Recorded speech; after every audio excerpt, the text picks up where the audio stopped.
जय श्री राम दोस्तों, हम आ गए हैं रामचरितमानस में दोहा क्रमांक 213 बालकांड पर। हमने देखा कि मुनि विश्वामित्र जी के साथ रामचंद्र जी और लखन जी जनकपुर आए हैं और जनक जी का महल उन्होंने बाहर से देखा है और उनका मन बड़ा प्रफुल्लित है। चारे नगर की शोभा देखकर मन उनका प्रफुल्लित है।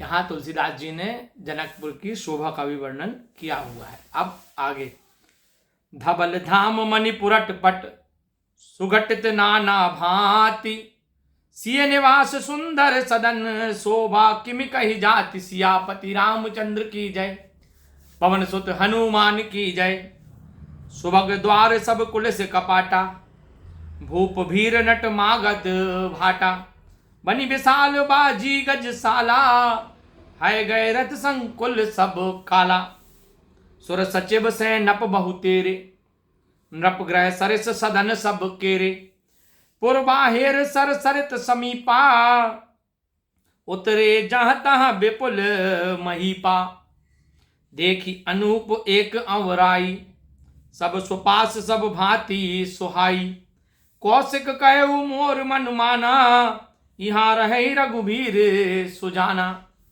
भले ही नाथ कहीं कृपा निकेता, उतरे तह मुनि वृंद समेता, विश्वामित्र महामुनि आए, समाचार मिथिलापति पाए। तुलसीदास जी कहते हैं कि जनकपुर में अनेक सुंदर महलों में अनेक प्रकार के मणि से जड़ित सोने की जरी के पर्दे लगे हुए थे। सीता जी के रहने के सुंदर महल की शोभा का तो वर्णन ही नहीं किया जा सकता। ऐसा सुंदर शोभायमान महल था। राजमहल के सारे दरवाजे बड़े सुंदर हैं, जिनमें वज्र के हीरों जैसे चमकते हुए मजबूत किवाड़ लगे हैं। वहाँ राजाओं, नटों और भाटों की भीड़ गेट पर, दरवाजे पर लगी रहती है।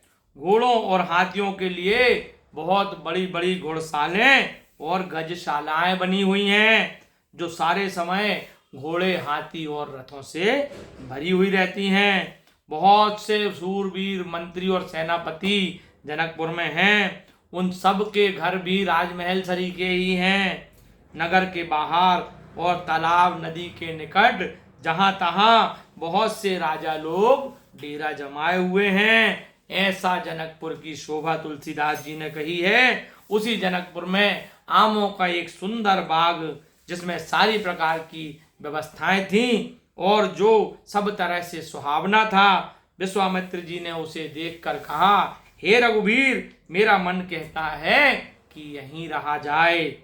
कृपा के धाम श्री रामचंद्र जी बहुत अच्छा स्वामी कहकर वहीं मुनियों के समूह के साथ ठहर गए।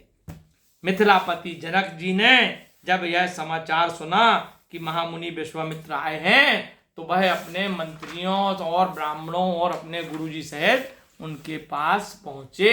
बोलिए राजा रामचंद्र की जय।